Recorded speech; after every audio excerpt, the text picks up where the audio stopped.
ओम नमो भगवते वासुदेवाय। हमारे YouTube चैनल अद्भुत ज्ञान गंगा पर आप सभी का हार्दिक स्वागत है। आज आप अधिमास या पुरुषोत्तम मास के महात्म्य का तीसरा अध्याय सुनेंगे। अधिमास मास के पिछले अध्याय में आपने जाना कि देवऋषि नारद ने श्री नारायण से पूछा कि पुरुषोत्तम नामक कौन देवता है, उनका महात्म्य क्या है। यह अद्भुत सा प्रतीत होता है। मैंने सुना है चैत्रादि मास जो है वे अपने अपने स्वामी देवताओं से युक्त है, परंतु उनके बीच में पुरुषोत्तम नाम का मास नहीं सुना है। पुरुषोत्तम मास कौन है और पुरुषोत्तम मास के स्वामी कृपा के निधि पुरुषोत्तम कैसे हुए। इस मास का जप, पूजा, उपवास आदि का क्या साधन है, कृपया वह सब कहिए। देवऋषि नारद का वचन सुन नारायण क्षण मात्र पुरुषोत्तम में अच्छी तरह मन लगाकर बोले। श्री नारायण बोले, पुरुषोत्तम मास का यह जो नाम पड़ा है वह मेरे कारण है। मेरे पुरुषोत्तम मास के स्वामी होने के कारण ही इसे पुरुषोत्तम मास कहा जाता है। श्री नारायण ने देवऋषि नारद को इसके बारे में बताना शुरू किया। तो चलिए शुरू करते हैं इससे आगे की कथा। पुरुषोत्तम मास या अधिक मास महात्म्य कथा। अध्याय 3। नारायण बोले, हे नारद, पहले महात्मा श्री कृष्णचंद्र ने राजा युधिष्ठिर से जो कहा था वह मैं कहता हूँ, सुनो। एक समय धार्मिक राजा अजात शत्रु युधिष्ठिर छल प्रिय धृतराष्ट्र के दुष्ट पुत्रों द्वारा द्यूत क्रीड़ा में हार गए। सबके देखते देखते अग्नि से उत्पन्न हुई धर्मपरायणा द्रौपदी के बालों को पकड़कर दुष्ट दुशासन ने खींचा और खींचने के बाद उसके वस्त्र उतारने लगा। तब भगवान कृष्ण ने उसकी रक्षा की। पीछे पांडव राज्य को त्याग काम्यक वन को चले गए।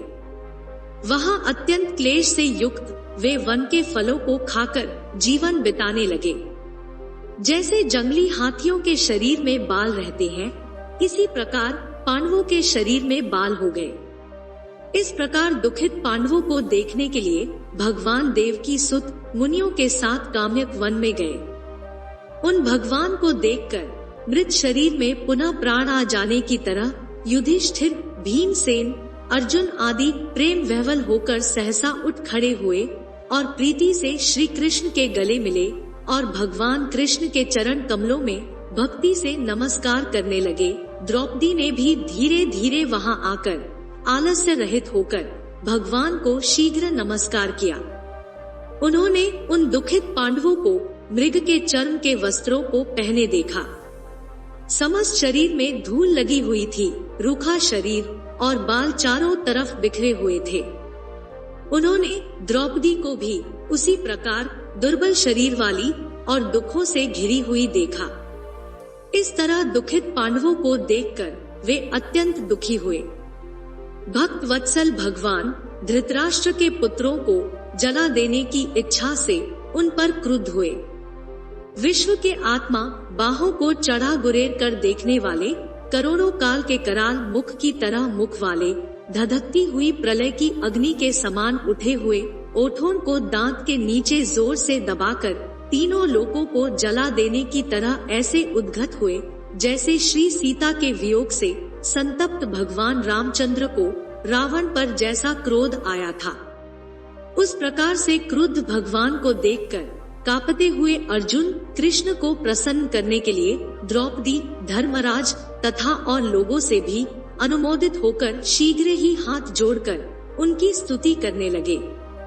अर्जुन बोले, हे कृष्ण, हे जगत के नाथ, हे नाथ, मैं जगत के बाहर नहीं हूँ, आप ही जगत की रक्षा करने वाले हैं। हे प्रभु, क्या मेरी रक्षा आप ना करेंगे?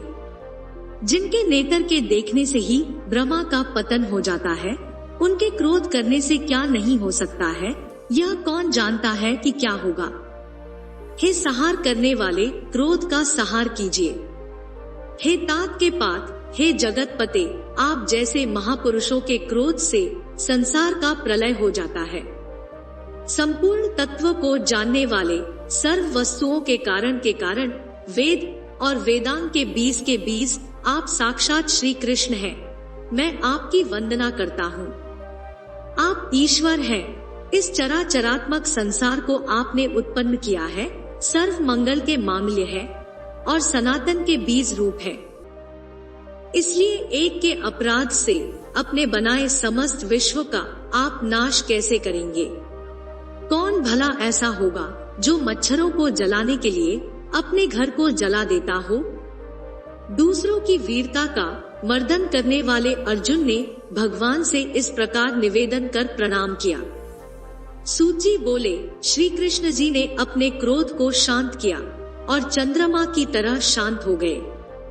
इस प्रकार भगवान को शांत देखकर पांडव स्वस्थ हुए। प्रेम से प्रसन्न मुख एवं प्रेम विह्वल हुए सब ने भगवान को प्रणाम किया और जंगली कंद, मूल, फल आदि से उनकी पूजा की। नारायण बोले, तब शरण में जाने योग्य भक्तों के ऊपर कृपा करने वाले श्री कृष्ण को प्रसन्न जान विशेष प्रेम से भरे हुए नम्र अर्जुन ने बारंबार नमस्कार किया और जो प्रश्न आपने हमसे किया है वही प्रश्न उन्होंने श्री कृष्ण से किया। इस प्रकार अर्जुन का प्रश्न सुनकर श्री कृष्ण क्षण मात्र मन से सोचकर अपने सुहृदवर पांडवों को और व्रत को धारण की हुई द्रौपदी को आश्वासन देते हुए वक्ताओं में श्रेष्ठ श्री कृष्ण पांडवों से हितकर वचन बोले।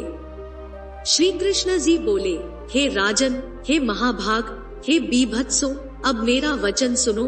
आपने यह प्रश्न अपूर्व किया है। आपको उत्तर देने में मुझे उत्साह नहीं हो रहा है।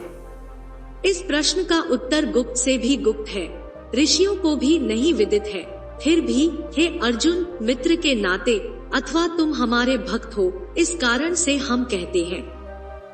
हे सुव्रत, वह जो उत्तर है वह अति उग्र है, इसलिए क्रम से सुनो। चैत्रादि जो 12 मास, निमेष, महीने के दोनों पक्ष, घड़िया, प्रहर, त्रिप्रहर, 6 ऋतुएं, मुहूर्त, दक्षिणायन और उत्तरायण, वर्ष, चारों युग, इसी प्रकार परार्ध तक जो काल है, यह सब और नदी, समुद्र, तालाब, कुएं, बावली, गढ़िया, सोते, लता, औषधियों, वृक्ष, बांस आदि पेड़, वन की औषधियाँ, नगर, गांव, पर्वत, पुरिया, ये सब मूर्ति वाले हैं और अपने गुणों से पूजे जाते हैं। इनमें ऐसा कोई अपूर्व व्यक्ति नहीं है जो अपने अधिष्ठात्री देवता के बिना रहता हो। अपने अपने अधिकार में पूजे जाने वाले ये सभी फल को देने वाले हैं। अपने अपने अधिष्ठात्री देवता के योग के महात्म्य से ये सब सौभाग्यवान है। हे पांडु नंदन, एक समय अधिमास उत्पन्न हुआ। उस उत्पन्न हुए असहाय निंदित मास को सब लोग बोले कि यह मलमास सूर्य की संक्रांति से रहित है, इसलिए पूजने योग्य नहीं है। यह मास मल रूप होने से छूने योग्य नहीं है और शुभ कर्मों में अग्राह्य है।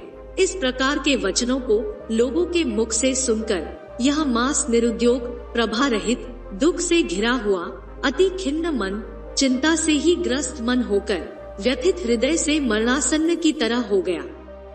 फिर वह धैर्य धारण कर मेरी शरण में आया। हे नर, वैकुंठ भवन में जहाँ मैं रहता था वहाँ पहुँचा और मेरे घर में आकर मुझ परम पुरुषोत्तम को इसने देखा। उस समय मुझको अमूल्य रत्नों से जटित सुवर्ण के सिंहासन पर बैठे देखकर यह भूमि पर साष्टांग दंडवत कर हाथ जोड़कर नेत्रों से बराबर आंसुओं की धारा बहाता हुआ धैर्य धारण कर गदगद वाणी से बोला। सूत बोले, इस प्रकार महामुनि बद्रीनाथ कथा कहकर चुप हो गए। तब नारायण के मुख से कथा सुन भक्तों के ऊपर दया करने वाले नारद मुनि पुनः बोले। नारद मुनि बोले, इस प्रकार अपनी पूर्ण कला से विराजमान भगवान विष्णु के निर्मल भवन में जाकर भक्ति द्वारा मिलने वाले, जगत के पापों को दूर करने वाले, योगियों को भी शीघ्र न मिलने वाले, जगत को अभय दान देने वाले ब्रह्मा रूप मुकुंद जहाँ पर थे, उनके चरण कमलों की शरण में आया हुआ अधिमास क्या बोला। अधिक मास या पुरुषोत्तम मास महात्म्य कथा का यह अध्याय यहीं पर समाप्त होता है। इससे आगे की कथा का विस्तार पूर्वक वर्णन हम अगले अध्याय में करेंगे। आशा करते हैं आपको हमारी ये प्रस्तुति पसंद आई होगी। आपको हमारी ये प्रस्तुति कैसी लगी कमेंट करके जरूर बताएं। आपको हमारी ये प्रस्तुति पसंद आई हो तो वीडियो को लाइक करें, चैनल को सब्सक्राइब करें। वीडियो को अंत तक देखने के लिए आपका बहुत बहुत धन्यवाद।